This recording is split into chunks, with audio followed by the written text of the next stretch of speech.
Cela commença avec un seul camion sur une autoroute solitaire, mais en quelques heures, des milliers de voitures suivaient, car quelque chose d'impossible était apparu sur son flanc. On disait que la Vierge Marie traversait l'Amérique, et les miracles ne faisaient que commencer. Le convoi de phares s'étirait sur l'île 40 comme un fleuve de feu sous le ciel de minuit. La policière d'État Rebecca Cole serrait le volant de son véhicule de patrouille, sirène clignotant rouge et bleu, tandis qu'elle murmurait pour elle-même « Je n'ai jamais rien vu de tel ». Derrière elle, des milliers de voitures suivaient un seul camion, un Peterbilt rouge tractant une remorque réfrigérée. Mais ce n'était pas le camion qui attirait la foule. C'était l'image impossible qui brillait sur son flanc, la Vierge Marie peinte comme par des mains invisibles, ses yeux brillants comme s'ils étaient vivants. Si vous ne croyez pas au miracle, ne clignez pas des yeux. C'est ainsi que le présentateur du journal télévisé avait ouvert le segment plus tôt dans la soirée, sa voix tremblante tandis que des images aériennes défilaient. Une mère soulevant sa fille de la banquette arrière, les lèvres pâles de l'enfant reprenant soudainement une couleur rosée au passage de la remorque. Un vétéran de guerre, serrant sa poitrine alors que des sensations depuis longtemps disparues revenaient à son bras. Des familles entières tombant à genoux sur le bord de la route, les larmes coulant tandis qu'elles priaient ensemble pour la première fois depuis des années. Pour Michael Monsieur Alvarez, le chauffeur, cela avait commencé comme un simple transport de marchandises. Une statue sacrée, certes, mais une livraison tout de même. Désormais, les journalistes l'appelaient le chauffeur miracle.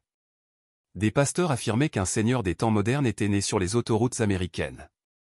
Des scientifiques murmuraient à propos d'une supercherie tout en suivant secrètement la caravane, et des gens ordinaires infirmières, agriculteurs, soldats, chauffeurs routiers abandonnaient tout pour rejoindre le pèlerinage roulant.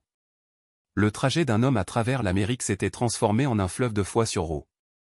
Mais la nuit était loin d'être terminée, et ce qui les attendait mettrait à l'épreuve chaque âme qui osait croire. Michael Monsieur Alvarez avait passé près de 3 décennies sur la route, transportant du fret à travers les artères de l'Amérique. Pour la plupart, il n'était qu'un autre chauffeur routier longue distance, le genre d'homme que l'on croise sur l'autoroute sans un second regard. Mais ceux qui le connaissaient, sa femme Linda, restée à la maison à Lac, au Texas, et ses 3 enfants, Jacob, Ava et le petit Eli comprenaient la fierté silencieuse de son travail. C'était un homme qui tenait ses promesses, qui croyait que nourrir sa famille et maintenir son camion en marche était une forme de dignité à part entière. Jacob, l'aîné, avait un jour dit à ses amis « Mon père ne prêche pas. Il est juste toujours là. C'est sa façon de nous aimer. » Linda s'inquiétait davantage. Chaque fois que Mac quittait l'allée, elle s'attardait à la porte, un chapelet serré dans sa main, murmurant une prière. Ils étaient catholiques de non plus que de pratique, messe de Noël, dimanche de Pâques. Mais la foi de Linda persistait comme une braise silencieuse, jamais tout à fait éteinte. Un mardi pluvieux à Newark, Mac reçut l'appel qui allait changer toute sa vie. Son répartiteur, M. Harrington, parla avec un ton que Mac n'avait jamais entendu auparavant. « Ce n'est pas un chargement ordinaire, » dit Harrington en baissant la voix. « L'archidiocèse a besoin d'un chauffeur de confiance. Une statue vieille de 200 ans de la Vierge de Guadalupe doit arriver à Albuquerque à temps pour la consécration de la nouvelle basilique. L'assurance ne couvrira pas cela. La foi le fera, et je vous fais confiance. » Quand Mac arriva à l'abbaye Saint-Benoît, l'air à l'intérieur du cloître était lourd d'encens et du silence des siècles. La mère supérieure, sœur Joséphine, le salua avec des yeux aussi perçants que du verre. Elle avait la 60aine avancée, pourtant sa présence remplissait la cour. « Monsieur Alvarez, dit-elle, posant une main sur le reliquaire. Cette statue a été témoin de miracles au-delà de la science et a enduré des guerres, des inondations et des incendies. Maintenant, elle voyage avec vous. » Alors que la caisse était sécurisée à l'intérieur de la remorque réfrigérée, la température réglée pour préserver le bois délicat, Mac ressentit quelque chose qu'il ne pouvait expliquer. Les yeux sculptés de la Vierge semblaient le suivre, calmes mais inébranlables. Il déglutit difficilement et signa les papiers de transport, bien que sa main tremblât légèrement.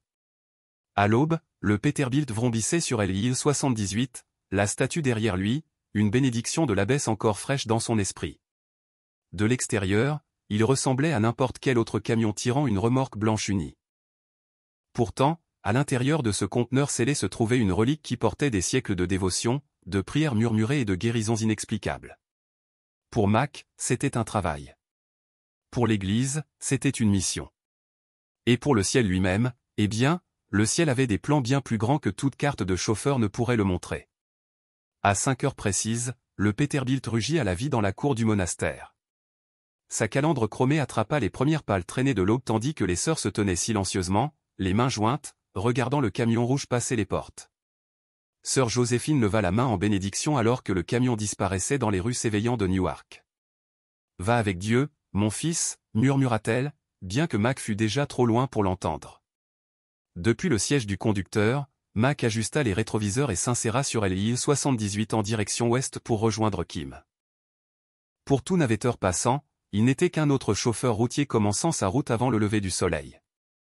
Mais dans la remorque scellée derrière lui, une statue vieille de 200 ans de la Vierge de Guadalupe voyageait à l'intérieur d'un reliquaire de cristal, le cœur d'une basilique bientôt consacrée. Mac serra le volant plus fort, sentant que le poids était plus que du bois et du verre. 4 heures plus tard, le trafic diminua alors qu'il quittait l'étendue industrielle du New Jersey et virait au sud vers les Blue Ridge Mountains. Le ciel était clair, et pendant un moment, cela ressembla à un transport ordinaire. Il régla la radio sur une station country, chantonnant à moitié sous son souffle. Puis, sans prévenir, le signal se transforma en grésillement. Il tripota le cadran. Le grésillement laissa place à autre chose, de faibles voix s'élevant en harmonie.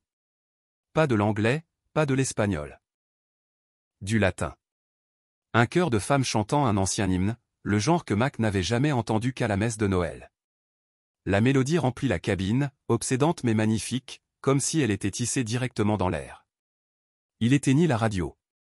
L'hymne continua. Surpris, il vérifia son téléphone, pensant qu'une application s'était déclenchée. Rien, juste le silence, sauf les voix qui s'amplifiaient maintenant comme si la cabine elle-même était devenue une cathédrale. Ses mains tremblèrent légèrement sur le volant. Au moment où il atteignit les Appalaches, une nouvelle étrangeté apparut. Le soleil de fin de matinée avait été fort et brillant. Puis, presque instantanément, un brouillard s'abattit de la montagne, épais comme du lait. La visibilité chuta à peine 10 mètres. Des chauffeurs sur la radio CB murmuraient des avertissements, brouillard total sur l'I-81. Attention à votre vitesse. Mac alluma les feux de détresse, ralentit à 40, et se pencha sur le volant. Son cœur battait la chamade. Chaque instinct lui disait que c'était plus que de la météo. C'est alors qu'il le perçut, une odeur flottant dans la cabine. Pas du diesel, pas du café. Des roses, douces, indubitables, comme si quelqu'un avait placé des bouquets frais dans la couchette derrière lui. Mac tourna la tête. La cabine était vide, juste sa boîte à lunch et sa veste. Pourtant, le parfum persistait, plus fort à chaque kilomètre. Dans le restaurant de l'aire de repos à Roanoke, la serveuse le remarqua. Tandis qu'elle lui versait son café, elle fronça le nez et sourit. « Votre camion sent comme une fleuriste, chérie, comment avez-vous fait ça ?» Mac ne répondit pas. Il regarda simplement par la fenêtre la remorque blanche garée à l'extérieur, la cargaison sacrée à l'intérieur brillant faiblement dans son imagination. Au moment où il se glissa de nouveau sur l'autoroute, le soleil avait percé le brouillard. L'hymne s'était estompé, mais les roses s'accrochaient à l'air comme une promesse secrète. Mac serra le volant, soudain conscient que ce n'était pas un voyage ordinaire. Quelque part entre Newark et le Nouveau-Mexique, la ligne entre le fret et la foi s'était estompée, et qu'il soit prêt ou non, la route à venir était sur le point de le prouver. Au moment où le camion s'engagea sur la Blue Ridge Parkway, l'autoroute semblait engloutie par les nuages. Un instant, le ciel avait été d'un doux bleu Caroline. L'instant d'après, une lourde nappe de brouillard se déversa sur l'asphalte comme si quelqu'un avait renversé des seaux de lait dans la vallée. Les camionneurs sur la radio CB l'appelaient le genre de brouillard qui dévore les phares. Mac ralentit le Peterbilt à 35. Le ronronnement du moteur cumin, habituellement aussi régulier qu'un battement de cœur, toussa une fois, puis de nouveau. Il fronça les sourcils, vérifia les jauges. Pression d'huile stable, réservoir plein. Pourtant, quelque chose n'allait pas. À mi-chemin d'une pente raide près d'un virage connu localement sous le nom de Dead Man's Hollow, le moteur émit un long gémissement, puis mourut. Le silence. Pas de grondement, pas de vibration, juste le calme étrange des montagnes enveloppées de brouillard. Les feux de détresse clignotaient faiblement. Pour la première fois depuis des années, derrière le volant, Mac sentit la froide main de la peur lui serrer la poitrine. Il disposa les triangles de signalisation, ses bottes crissant sur le gravier humide. D'autres camions passaient en trombe dans la voie opposée, leurs klaxons résonnant comme des appels lugubres à travers la brume. Chaque camion passant faisait légèrement trembler sa remorque immobilisée, et chaque tremblement lui rappelait ce qu'il transportait, une relique trop sacrée pour être laissée sans défense sur une route de montagne. À l'intérieur de la cabine, Mac essaya le contact. Rien, juste un clic creux. Ses paumes transpiraient contre le volant usé. Il murmura, ne sachant même pas à qui, pas maintenant, s'il vous plaît. Pas avec elle à bord. Puis vinrent 3 coups doux sur la porte côté conducteur. Mac se figea. Aucun pas ne s'était approché. Aucun moteur ne s'était arrêté à côté. Pourtant, c'était là, un coup régulier et poli. Il tira le rideau et faillit halter. Debout dans le brouillard tourbillonnant, il y avait un homme, peut-être dans la soixantaine, vêtu d'une combinaison bleu foncé et d'une casquette noire. Son visage était ridé mais calme, ses yeux perçants mais bienveillants. Le plus étrange n'était pas son apparition soudaine. C'était le cercle d'air clair autour de lui là où il se tenait. Le brouillard se sépara, le laissant dessiner comme une silhouette sur scène. « Bon après-midi, chauffeur », dit l'homme, d'une voix stable, presque musicale. « Des problèmes avec votre moteur ?» Mac baissa la vitre à moitié. « D'où venez-vous ?»« Je n'ai pas vu de voiture. »« Je n'en ai pas entendu non plus. » L'homme sourit faiblement. « Quand la dame appelle, nous nous présentons. » Avant que Mac ne puisse répondre, l'étranger marcha vers l'avant, ouvrit le capot avec aisance et se pencha dans le compartiment moteur. Ses mains se déplaçaient avec une précision délibérée, traçant des câbles et des valves. Pendant un instant, Mac crut voir une faible lueur autour des doigts de l'homme. Pas une lampe de poche, pas une étincelle, mais une lumière douce qui vacillait comme une flamme de bougie. Les injections de carburant sont bloquées par l'humidité, expliqua l'homme comme s'il diagnostiquait un patient. Rien de fatal. Elle a juste besoin d'une touche de grâce. 10 minutes passèrent. Des clics métalliques résonnaient en rythme avec les mouvements de l'homme.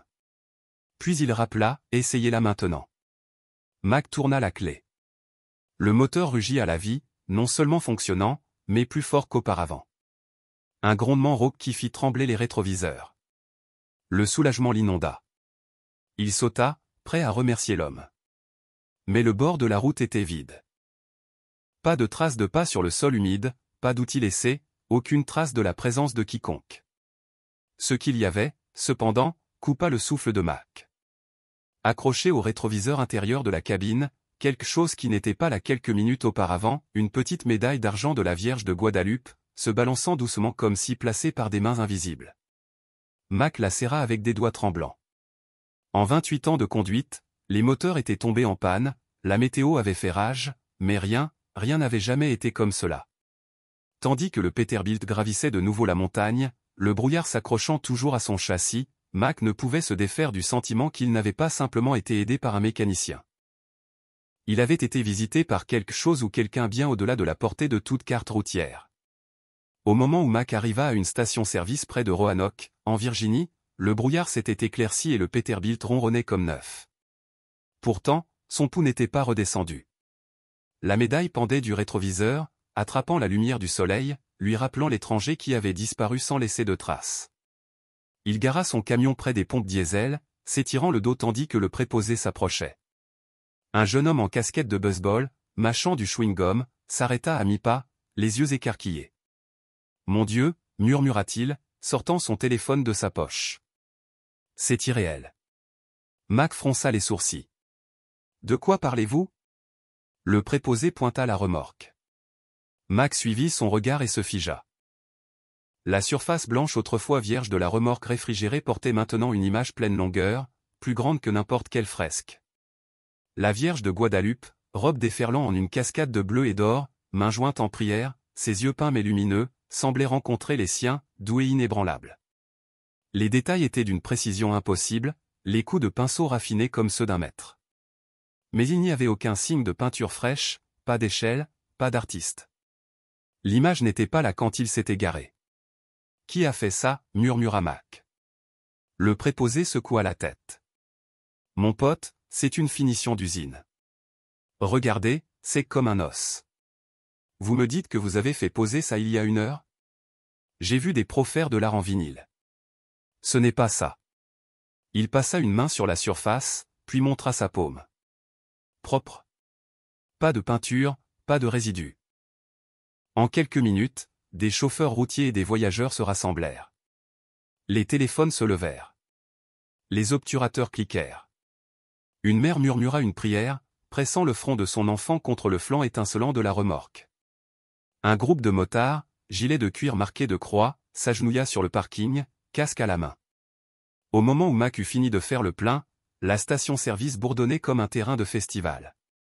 Les hashtags inondèrent Instagram, miracle truqué, Ourladi 140. Une adolescente diffusait en direct sur TikTok, sa voix tremblante. Les gars, je vous jure que ce n'était pas là. Les gens pleurent. Ça semble sain. À l'intérieur du restaurant, le brouhaha s'amplifia. Une serveuse, remplissant les tasses de café, se pencha vers un reporter qui était arrivé en hâte avec une équipe de tournage. Je l'ai vu se garer. Ce camion était blanc uni. Puis je me suis retourné et bam, la Vierge est là. Dites-moi que ce n'est pas un signe. Mac était assis seul au comptoir, son hamburger intact. Il continuait de regarder par la fenêtre, s'attendant à moitié à ce que l'image s'estompe ou se décolle, mais elle resta, scintillant faiblement tandis que les phares des camions passants roulaient sur sa surface. De la banquette derrière lui, deux agriculteurs débattaient à voix basse. Ça pourrait être un canular.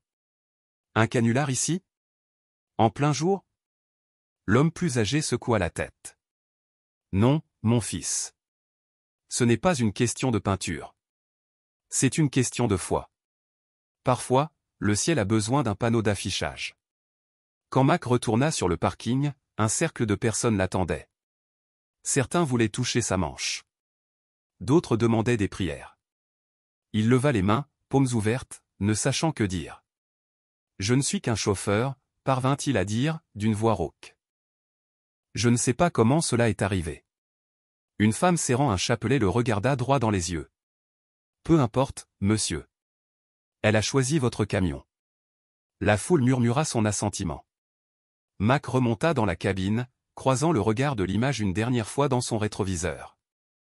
Miracle ou mystère, ce n'était plus seulement son voyage. La route était devenue une scène, et son camion, le guerrier de l'autoroute, comme il l'appelait, s'était transformé en un sanctuaire mobile.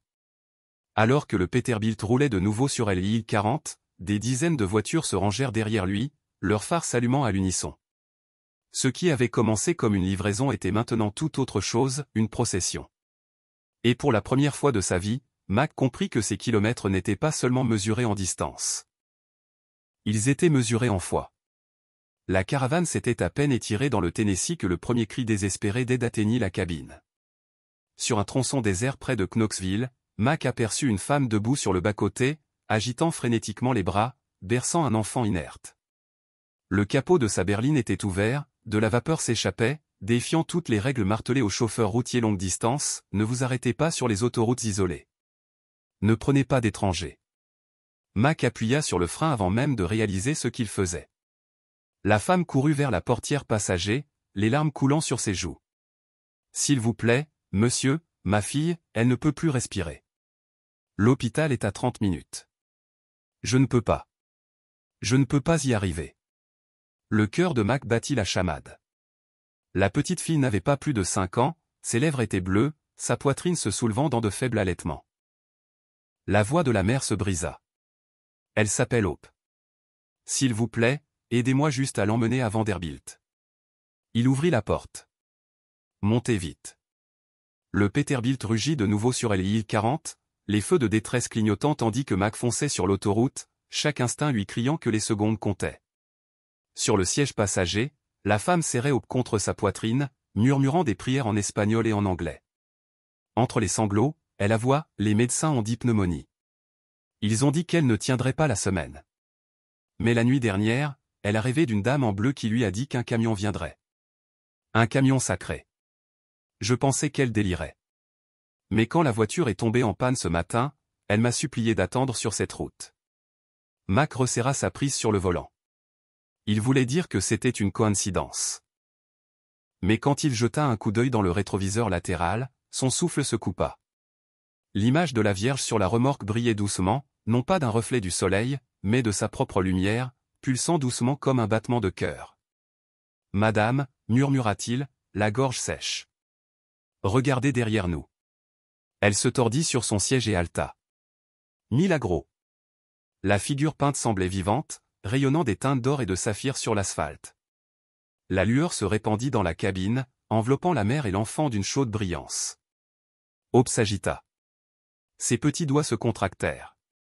Une faible toux secoua sa poitrine. Puis une autre, plus forte cette fois. La couleur revint sur ses joues. Elle cligna des yeux, se concentra sur sa mère et parvint à un faible sourire. « Maman, la dame est venue. » Le cri de la femme emplit la cabine, à la fois soulagement et crainte. « Gracia a Dio. »« Merci, mon Dieu. » Quand ils arrivèrent en grinçant dans la zone d'urgence de l'hôpital pour enfants Vanderbilt à Nashville, les médecins se précipitèrent pour prendre l'enfant. Des tests furent effectués, des machines bourdonnaient, des infirmières s'affairaient. En moins d'une heure, les médecins traitants sortirent, les sourcils froncés d'incrédulité. Ses poumons sont clairs. Complètement clairs. Les radiographies d'hier montraient une pneumonie avancée. Aujourd'hui, rien. C'est comme si elle n'en avait jamais eu. La mère s'effondra sur une chaise, serrant un chapelet, répétant « Milagro, miracle ». Les journalistes apprirent l'histoire avant même que Mac ne puisse refaire le plein. Des camions des nouvelles locales arrivèrent, les caméras flashant. Un journaliste demanda sans détour « Chauffeur, qu'avez-vous vu ?» Mac secoua la tête, sa voix calme. « Je sais seulement qu'une petite fille ne pouvait pas respirer, et qu'au moment où nous sommes arrivés ici, elle était de nouveau en pleine forme. Ne me demandez pas d'expliquer le reste. » Dehors, des familles qui avaient vu la remorque lumineuse sur les réseaux sociaux commencèrent à se rassembler, allumant des bougies sur le trottoir, chantant doucement l'Ave Maria tandis que le soleil déclinait. Pour Mac, ce fut le moment où il cessa de n'appeler cela qu'un travail. Quelque chose, quelqu'un, voyageait avec lui. Et Hope, la petite fille à qui on avait donné quelques heures à vivre, était devenue le premier signe indéniable que ce voyage était bien plus qu'une question de kilomètres. À l'aube du lendemain matin, Mac n'était plus un simple chauffeur routier sur l'autoroute. L'histoire de la guérison de Hope s'était répandue plus vite que n'importe quelle rumeur de convoi. Les infirmières la chuchotaient dans les couloirs d'hôpital. Les parents la répétaient dans les terrains de jeu, et au moment où Mac sortait de Nashville vers l'ouest, les hashtags liés à son camion grimpaient dans les tendances nationales. Des vidéos de la remorque lumineuse avaient traversé des millions d'écrans pendant la nuit. Au début, c'était subtil. Une famille dans une mini-fourgonnette se glissa dans sa voie et resta derrière lui pendant 50 mètres, leurs phares stables comme s'ils étaient attachés. Puis vint un groupe de camionnettes, chacune avec des chapelets suspendus à leur rétroviseur. Au moment où il atteignit Jackson, Tennessee, la file de fidèles s'étirait aussi loin que les rétroviseurs latéraux pouvaient refléter. Depuis son véhicule de patrouille, la policière d'État Rebecca Cole rapporta la situation. Contrôle. Je ne sais même pas comment le décrire. On dirait un pèlerinage sur l'île 40. Ils ne sont pas en train de coller à la voiture. Ils sont en train d'adorer. Les chauffeurs baissaient les vitres. Certains jetaient des fleurs sur l'asphalte au passage du camion de Mac. Des motards roulaient les mains lâchant le guidon pendant quelques secondes, paumes levées vers le ciel. Des bus transportaient des groupes de jeunes qui pressaient des pancartes peintes contre la vitre. Priez pour nous, chauffeur miracle. À l'intérieur de la cabine, le téléphone de Mac vibrait sans arrêt. Un message de sa femme, Linda. Mac, il t'appelle le prophète de l'autoroute aux nouvelles. Tu es en sécurité? Son fils, Jacob, envoya un extrait de TikTok. Un plan de drone du convoi avec la légende, l'exode des temps modernes. Des journalistes s'installèrent sur des passerelles, diffusant en direct alors que la caravane passait en dessous. La voix d'un présentateur se brisa en la décrivant, « Mesdames et messieurs, ce n'est pas un embouteillage. C'est un sanctuaire mouvant. » Les moments les plus frappants venaient des gens à l'intérieur de ce fleuve de phares. Un vétéran du Vietnam, les larmes coulant sur son visage buriné, raconta à une équipe de tournage, « Je suis venu voir si c'était réel. Mais quand ce camion est passé devant moi, les cauchemars que j'ai eus pendant 50 ans, ils se sont arrêtés. Juste arrêtés. » Une jeune mère, roulant dans une Honda déglinguée, murmura à sa sœur, « La minute où nous nous sommes mis derrière lui, mon bébé a cessé de pleurer. Il n'avait pas dormi depuis des jours. Maintenant il se repose. » Sur une aire de repos près de Memphis, la scène éclata en quelque chose de plus grand. Des familles sortirent des voitures, s'agenouillant dans l'herbe tandis que Max s'arrêtait pour faire le plein. Il essaya de garder la tête baissée, mais quand un adolescent s'approcha en béquille, les yeux suppliants, Mac se figea. Il ne parla pas. Il posa simplement une main sur l'épaule du garçon. La foule se tut. Puis le garçon fit un pas sans les béquilles, puis un autre. La clameur qui s'éleva aurait pu ébranler les collines du Tennessee. Mac tituba pour regagner sa cabine, secoué jusqu'à l'âme. Il n'était pas un guérisseur, pas un prédicateur. Pourtant, la foi de ceux qui l'entouraient semblait allumer quelque chose au-delà de toute explication. Alors que le soleil déclinait, le convoi s'étirait plus loin que l'œil ne pouvait le suivre. Berline, semi-remorque, moto, camionnette d'église, chaque chauffeur était convaincu de faire partie de quelque chose de saint. Les employés de station-service appelaient des amis juste pour dire « Vous ne croirez pas ce qui vient de passer sur LI 40 ». Cette nuit-là, sous une voûte étoilée, ce n'était plus seulement l'asphalte qui transportait le trafic. Il transportait la prière. Et chaque borne kilométrique semblait moins une distance et plus une destinée. Au moment où la caravane entra en Oklahoma, l'autoroute était devenue plus qu'une route. C'était une cathédrale mouvante. Des hélicoptères de presse survolaient, leurs projecteurs balayant la route tandis que les présentateurs narraient en direct. Chers téléspectateurs, ce que vous voyez n'est pas un rassemblement politique ou un concert. C'est la foi en mouvement sur LI 40. Quand Mac conduisit finalement le Peterbilt à Oklahoma City, il accepta à contre-cœur de s'arrêter au centre de santé de l'université d'Oklahoma. Les médecins là-bas avaient demandé un suivi pour la petite fille nommée Hope, dont le rétablissement avait sidéré Nashville. Le hall de l'hôpital était bondé quand Mac entra, casquette de baseball basse, essayant de se fondre dans le bourdonnement des prières et les flashs des appareils photo. Le docteur Aaron Carter, un pneumologue pédiatrique respecté avec 30 ans d'expérience, le rencontra dans le couloir. Ses yeux trahissaient l'incrédulité tandis qu'il tenait 2 séries de radiographies. « C'était hier », dit Carter, pointant des poumons nuageux et infectés. « Et ceci est aujourd'hui. » La deuxième image montrait un tissu propre et sain, sans cicatrice, sans ombre. Si vous me donniez ça sans contexte, je dirais que ça appartenait à 2 enfants différents. Mais c'est la même fille, les mêmes identifiants. Je n'ai pas d'explication médicale. Des infirmières murmuraient en arrière-plan, certaines se signant, d'autres secouant simplement la tête. L'une chuchota à une collègue, « J'ai vu cet enfant halter pour respirer, et maintenant elle saute dans le couloir. » Les journalistes pressèrent en avant. « Chauffeur Alvarez, croyez-vous l'avoir guéri ?» La voix de Mac était stable, bien que calme. « Je n'ai guéri personne. J'ai juste conduit un camion. Ce qui s'est passé ? Ce n'était pas moi. » Dehors, la scène sur le parking de l'hôpital devint surréaliste. Des dizaines de familles s'étaient rassemblées, des bougies brillant dans la soirée. Elles touchaient le flanc-peint de la remorque avec révérence, murmurant des pétitions pour que le cancer disparaisse, pour que les mariages se réparent, pour que les addictions se brisent. Quand les phares balayèrent l'image de la Vierge, les spectateurs jurèrent qu'elle scintillait comme un vitrail attrapant le soleil du matin. Un journaliste d'un journal local captura le moment par écrit, ce n'était pas de l'hystérie. Ce n'était pas un spectacle. C'était une croyance brute. Le genre qui ne peut être mis en scène. Alors que Max se préparait à partir, un policier s'approcha, chapeau à la main. « Monsieur, dit-il, d'une voix basse. Je patrouille depuis 20 ans. Ce soir, quand ma femme a vu votre camion, elle s'est levée du fauteuil roulant où elle était confinée depuis son accident. Je ne sais pas quoi faire avec ça, » ses yeux s'embuèrent, « mais je sais que je dois vous remercier. » Mac ne put que hocher la tête, remontant dans la cabine, la médaille sur son rétroviseur se balançant doucement. Quand le Peterbilt vrombissait de nouveau sur LI 40, quelque chose avait changé. La foule ne suivait plus seulement. Il chantait. Des centaines de voix s'élevèrent en Amazing Grace, flottant dans l'air nocturne, résonnant contre l'horizon de la ville. Les chauffeurs klaxonnaient en rythme. Les motards accéléraient leurs moteurs comme un cœur d'acier. Pour Mac, Oklahoma City devint le point tournant.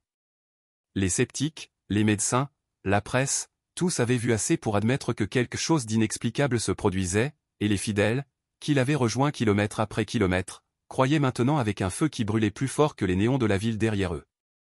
La route s'étirait vers l'ouest dans le désert, mais le pèlerinage n'était plus une rumeur. C'était un mouvement, et Oklahoma l'avait gravé indélébilement dans l'histoire. Les plaines du Texas panandes s'étiraient à l'infini, l'horizon brillant d'orange alors que le soleil déclinait. Le camion de Mac tonnait vers l'ouest en direction d'Amarillo. La caravane de phares traînait derrière comme une comète vivante. La radio s'était calmée. Les gens ne demandaient plus d'explications. Ils attendaient le prochain signe. Il vint sur un tronçon désert d'autoroute juste à l'extérieur de Groom. Une fourgonnette familiale était immobilisée sur le bas-côté, capot ouvert, feu de détresse clignotant faiblement. Mac ralentit instinctivement, se rangeant sur le côté. Le père, une quarantaine d'années, sprinta vers lui, le désespoir gravé sur son visage. « Monsieur, s'il vous plaît, mon garçon. Il est à l'arrière. Nous devons nous rendre à Lac ce soir pour un traitement. Si cette fourgonnette s'arrête ici, il ne s'en sortira pas. » Mac descendit, ses bottes crissant sur le gravier. Il jeta un coup d'œil à l'intérieur de la fourgonnette. Un garçon, pas plus de 12 ans, gisait sur la banquette arrière, la peau pâle, une bouteille d'oxygène ronronnant faiblement. Ses yeux papillotaient à moitié clos. La mère serrait sa main, murmurant à travers ses larmes. Le père balbutia, « Les médecins ont dit que la chimiothérapie expérimentale à Lac était notre dernière chance. La fourgonnette a lâché et il ne me reste plus rien. S'il vous plaît, priez simplement avec nous. » Un silence s'abattit. La caravane s'était également arrêtée. Les véhicules se rangeaient un par un sur le bas-côté. Les gens se rassemblèrent le long de la glissière de sécurité, leurs visages solennels dans la lumière déclinante. Mac posa sa main sur le capot de la fourgonnette. Il ne savait pas quel mot utiliser, alors il murmura la seule chose qu'il pouvait, « Sainte Mère, ne laisse pas l'espoir mourir ici. » Ce qui se produisit ensuite fit taire la prairie. D'abord, le moteur de la fourgonnette démarra avec un rugissement tonitruant, bien que personne n'eût touché l'allumage. Les phares flamboyèrent brillamment, projetant de longs faisceaux à travers les champs de blé. Puis le garçon toussa, s'assit, et demanda faiblement, « Où est la dame en bleu ?» Elle était juste là, debout près du camion. Des halètements parcoururent la foule. Des mères se signèrent. Un motard retira son casque, des larmes coulant sur son visage buriné. Mais le plus extraordinaire, tout le monde le vit. Juste un instant, à côté de la remorque de Mac, une silhouette scintilla dans une douce lumière bleue. Une femme radieuse, les mains levées en bénédiction. Puis, aussi soudainement qu'elle était apparue, elle disparut, ne laissant que l'image peinte brillant faiblement sur le flanc du camion. Le père s'effondra contre la fourgonnette, sanglotant sur l'épaule de Mac. Il respire normalement. Il est assis. Oh mon Dieu! Il est assis. Le garçon balança ses jambes hors du siège, faible mais souriant. Papa, elle m'a dit que j'allais grandir fort. Elle a dit que la route n'est pas finie. Les badauds éclatèrent. Certains en chants, certains en sanglots, certains à genoux, visage pressé contre la terre poussiéreuse. Pour la policière Rebecca Cole, qui avait suivi le convoi depuis Nashville, ce fut le moment où son scepticisme s'effondra. Elle admit plus tard, la voix tremblante, « J'ai écrit des centaines de rapports d'accidents sur ce tronçon de route. Ce soir, j'ai vu la vie gagner au lieu de la perte. Et j'ai su que j'étais debout au milieu de quelque chose de sain. » Alors que la caravane arrivait à Amarillo cette nuit-là, la ville semblait savoir ce qui s'était passé. Les cloches d'église sonnaient sans horaire. Des familles bordaient les passerelles, tenant des bougies en l'air. Les journalistes hurlaient des questions, mais leur voix était noyée par le son de milliers de personnes chantant « Grand Dieu, nous te louons » à l'unisson. Pour Mac, la transformation ne concernait plus les moteurs cassés ou la peinture lumineuse. Elle concernait les gens. Le chauffeur routier endurci qui pleurait silencieusement en conduisant derrière lui. La mère qui murmurait qu'elle avait retrouvé la foi. L'officier qui détacha son insigne et l'embrassa comme une relique. Le miracle sur le bord de la route avait fait plus que guérir un garçon. Il avait transformé un convoi en une communauté, liée non par la destination, mais par la croyance, et au fond de lui, Mac savait qu'Amarillo n'était pas l'apogée. Ce n'était que le prélude. Le convoi s'étirait sur des kilomètres alors qu'il descendait dans la vallée d'Albuquerque. À ce moment-là, le pèlerinage avait pris une vie propre. Les chaînes d'information locales interrompaient leur programme de première partie de soirée. Des hélicoptères planaient au-dessus, diffusant en direct comme s'ils couvraient l'arrivée d'un chef d'État. Pourtant, ce n'était pas de la politique. C'était la foi sur Roe. La police municipale avait déjà fermé les intersections majeures. Au lieu de klaxonner de frustration, les gens se garaient le long des bas-côtés, les familles montant sur les capots, agitant des chapelets et des pancartes faites à la main. Priez pour le Nouveau-Mexique. Guérissez nos enfants. Le Peterbilt de Mac avançait lentement, escorté par des voitures de patrouille clignotantes. À l'intérieur, ses paumes serraient le volant, les jointures blanches. Il n'avait pas demandé cette scène, mais les milliers de personnes se pressant à chaque pâté de maison ne se souciaient pas de qui il était. Elles se souciaient de ceux qui suivaient son passage. À l'hôpital de l'Université du Nouveau-Mexique, des médecins et des membres du clergé attendaient. L'archevêque de Santa Fe se tenait à l'entrée, flanqué d'infirmières retenant une vague de familles anxieuses. Un cas en particulier avait secoué le personnel. Une fillette de 6 ans, Valentina, diagnostiquée avec une leucémie aiguë, à qui il restait moins de 24 heures à vivre.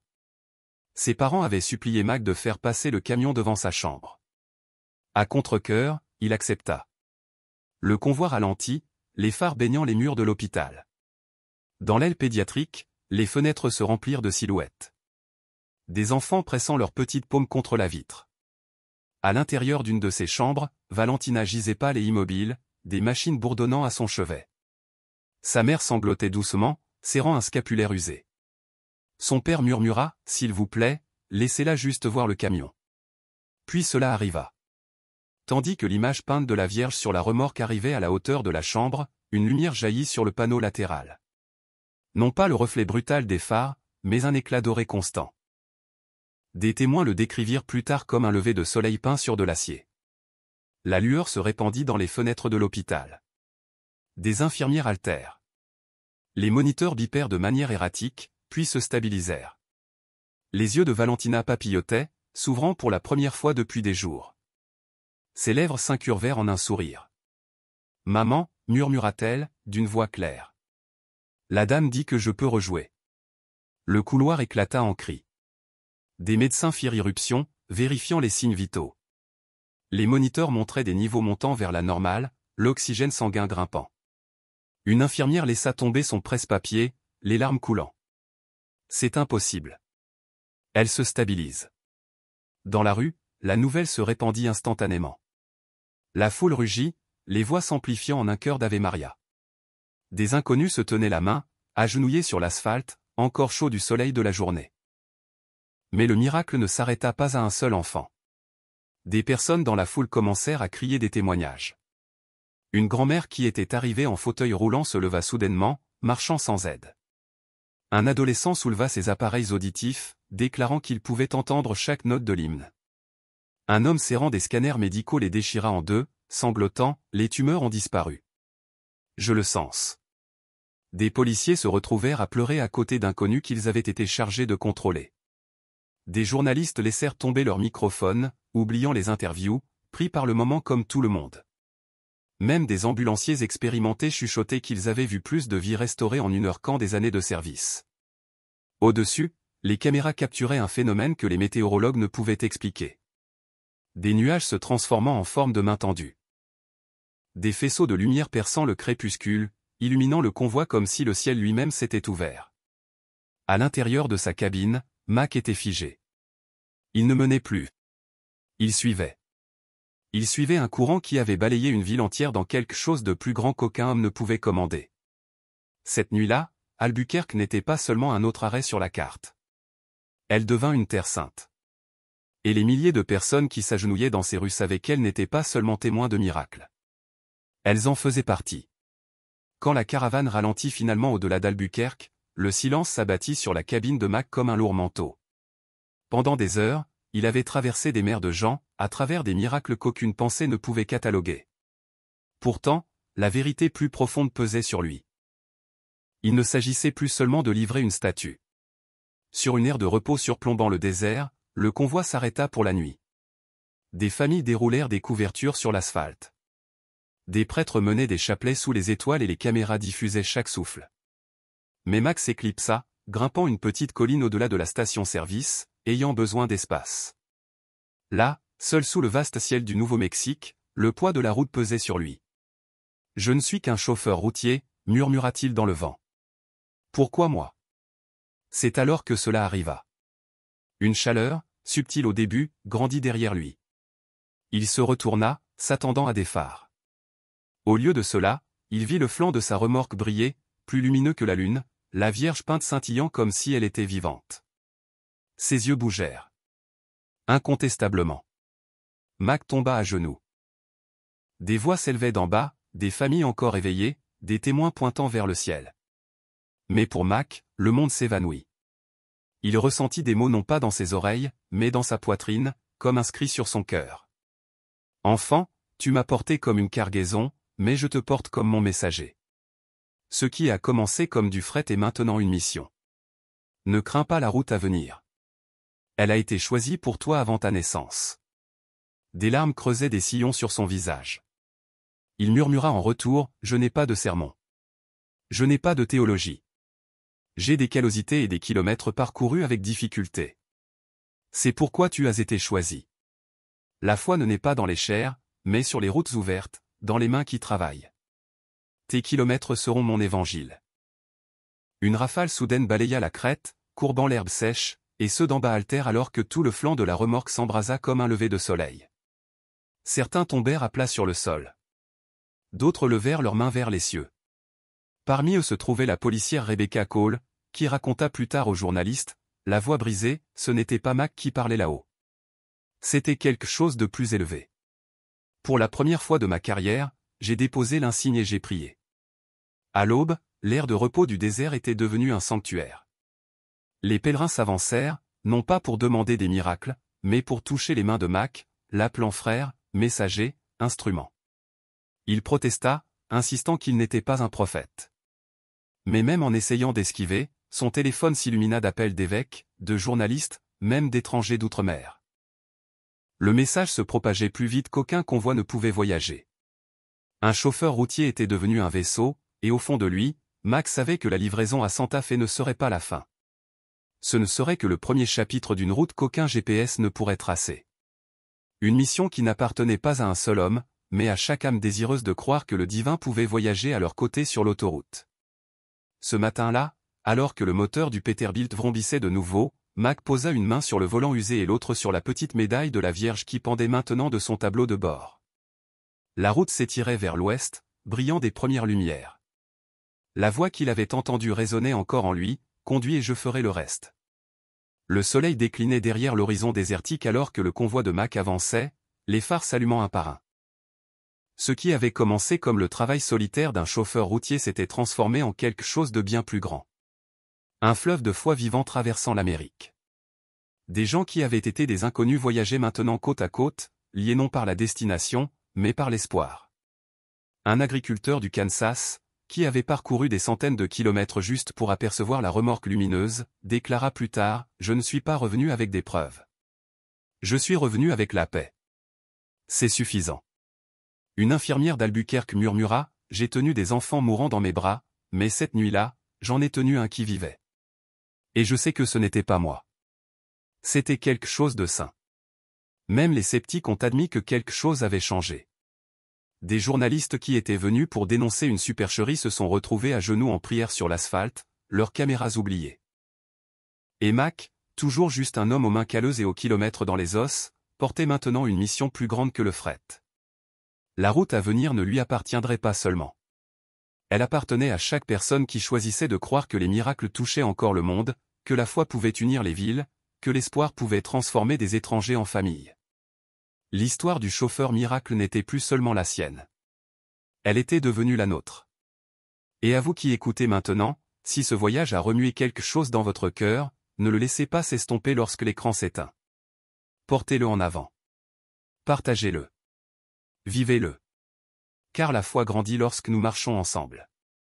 Si cette histoire vous a touché, aidez-la à atteindre plus de cœurs. Aimez cette vidéo, abonnez-vous à A Touched by Grace, et rejoignez une communauté qui croit au miracle, à l'espoir et au pouvoir de l'amour de Dieu pour transformer des vies. Car le plus grand miracle n'est pas seulement ce qui s'est passé sur la route cette nuit-là, mais ce qui pourrait arriver dans votre vie à partir d'aujourd'hui.